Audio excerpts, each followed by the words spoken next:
కాకినాడ జిల్లా ఎస్పీ విశ్రాంత్ పాటిల్ ఆదేశాల మేరకు పెదపూడి మండలం నియోజకవర్గ పరిధిలో ఉన్నటువంటి ప్రజలు అప్రమత్తంగా ఉండాలని, న్యూ ఇయర్ సెలబ్రేషన్లో ఎటువంటి డీజే మరియు డ్రంక్ అండ్ డ్రైవ్ చేసినా, మైనర్లకు బైకులు ఇచ్చినా అది నడిపిన వారిపైన చర్యలు తీసుకోవడం జరుగుతుందని, న్యూ ఇయర్ సెలబ్రేషన్లో ఎటువంటి భంగం కలిగించకుండా శాంతియుతంగా జరుపుకోవాలని, వారిపైన ఒకవేళ అలాంటి సంఘటనలు చేస్తే వారిపైన కేసు నమోదు చేస్తామని ఎస్ఐ కె రామారావు మీడియాకు తెలిపారు.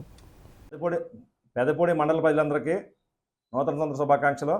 మీరందరూ కూడా సంతోషంగా ఫ్యామిలీతో గడపాలని, అందరూ ఆనందంగా ఈరు మొత్తం ఉండాలని కోరుకుంటున్నాం.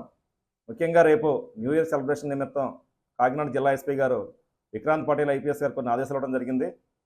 ఈ యొక్క న్యూ ఇయర్ సెలబ్రేషన్ నిమిత్తం ఎట్టి పరిస్థితుల్లో డీజేలకు మన అనుమతి లేదు. ఎవరు కూడా డ్రంక్ అండ్ డ్రైవ్ చేసి బైకులు నడిపితే బైకులు సీజ్ చేస్తాం, కేసులు నమోదు చేస్తాం. అదేవిధంగా మైనర్లకు ఎవరైతే బైకులు ఇస్తారో ఈ బైకులు ఇచ్చిన వారిపైన కూడా కేసులు నమోదు చేయబడతాయి. రోడ్డు మీద సైలెన్లో తీసి పెద్దగా కేకలు వేసుకుంటూ తిరిగినా కానీ వాళ్ళ వాహనాలు సీజ్ చేస్తాం.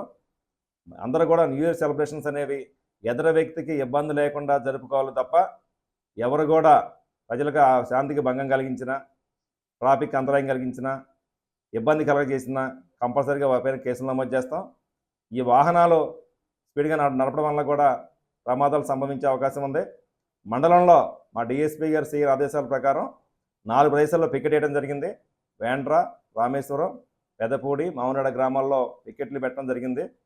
ఎవరైనా సరే ఎట్టి పరిస్థితుల్లో కూడా న్యూ ఇయర్ సెలబ్రేషన్ నిమిత్తం ఎవరికైనా ఇబ్బందులు కలగజేసినా, గొడవలు పెట్టినా, ఇంకా శాంతి భద్రతలో భంగం కలగజేస్తే మాత్రం సహించలేదని తెలపడం అయింది.